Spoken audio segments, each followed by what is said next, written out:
everyone. Today is World Cancer Day, as many of you know, and February is also National Cancer Prevention Month. So I wanted to hop on here just to share a few messages around the meaning of this day and the meaning of the month-long awareness campaign. And I was trying to think of a compelling message and something that would resonate with each of you. But rather than overthinking it, I'm just going to share what's on my mind and what's in my heart regarding these 2 days, these two campaigns, and also what it means to me as a cancer survivor. So, as many of you know, I was diagnosed at the age of 31 with stage 3 breast cancer, and thankfully I have now 13 years under my belt as a cancer survivor. So I'm obviously very happy about that. And I've been very blessed with some wonderful medical care and a support system.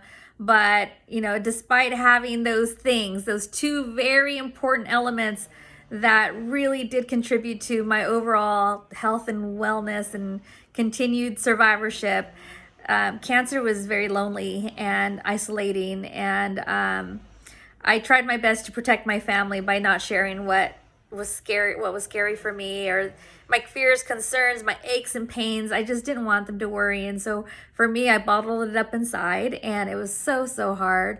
And the more I've spoken with cancer patients, the more I realize that, you know, loneliness when you're battling cancer is a real thing. And then throw a pandemic in the mix and it's even worse. So I want to encourage you as a cancer patient that you're not alone, that there's this wonderful community of cancer survivors here at Cancer Kinship ready to support you in various ways. We have a mentorship program where we can pair you up with a cancer survivor. We have workshops. We have a community to connect you with. So please reach out. And if you're a cancer survivor and are now on the other side of cancer treatment and trying to figure out what to do now that you're what I call the cancer tornado, the whirlwind, the storm that is cancer, and cancer treatment is over, and you're in this still place, you're trying to figure out what to do, we can put you to work. We have ways to engage you as a volunteer. And what better way than to share your own personal story? I promise you, it is a healing experience. And the more you tell your story, the more cathartic it can be, and it'll become easier to tell the stories. So I want to encourage you to reach out, and if mentorship is not a thing for you, we will find ways for you to become involved and engaged with Cancer Kinship. So please reach out. We want to hear from you. And my last message is really for anyone that has a loved one going through cancer or even COVID. Doesn't even necessarily have to be cancer. It could be just a life crisis. Pick up that phone and reach out to them. You know, sometimes it's really hard to figure out what to tell a person that's battling for their life. And, but a simple message like, hey, I'm thinking about you today and I just wanted you to know that, or I've been praying for you, or hey, what happened with your surgery? Are you doing better? How are you feeling? Or congrats on the completion of your chemo or radiation, you know, or I don't even know what to say. Just know that I'm here for you and I love you. You know, simple messages like that go a long way. So please pick up the phone, send that text, make that phone call, send that email. It's so hard right now during COVID to see your loved ones, but there are ways to get around that. So please reach out to them. And that's pretty much it, you guys. I am so thankful to be here, to be serving here at Cancer Kinship. We haven't slowed down one bit.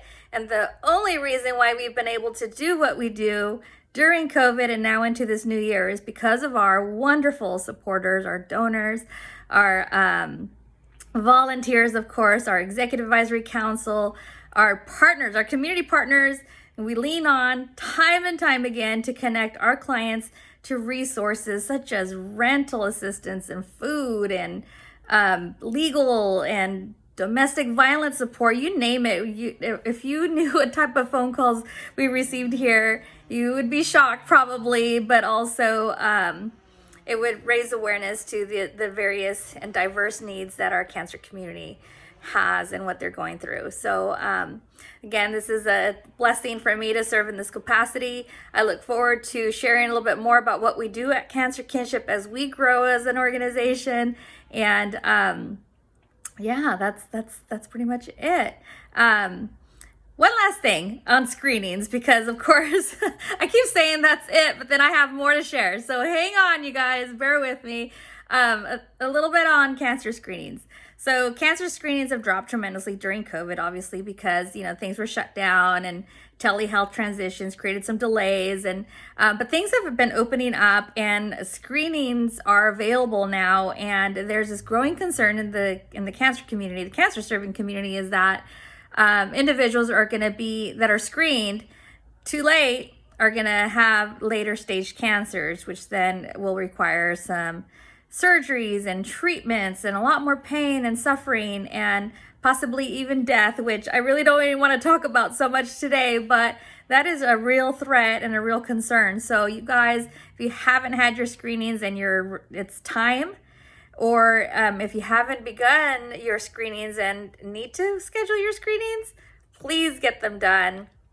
Don't want to find cancer too late. I wish I would have found my cancer at stage 1 and avoided chemotherapy and a bilateral mastectomy and all the surgeries, radiation. It's just so much suffering. It's so hard. And so yeah, go get screened, you guys. It's super important. Could save your life potentially. And yeah, and since it's World Cancer Day, of course, I want to encourage you to donate to a cancer serving organization. Of course, I will always promote Cancer Kinship, but really, like any cancer serving organization that doing wonderful things out there to support the cancer community, they need help. A lot of funders have shifted their funding to housing support services and food pantries, understandably so. The needs are so great right now, but the cancer serving orgs are definitely suffering and are trying to think of creative ways to raise funds so that they can keep their staff employed, so that they can continue doing the work that they're doing. So on World Cancer Day, I want to encourage you to give to a cancer serving organization. And if you have questions about us and how you can support Cancer Kinship, please visit our website, contact me. I'd love to hear from you. So take good care, you guys. Have a great day, and we'll chat very soon. Bye-bye.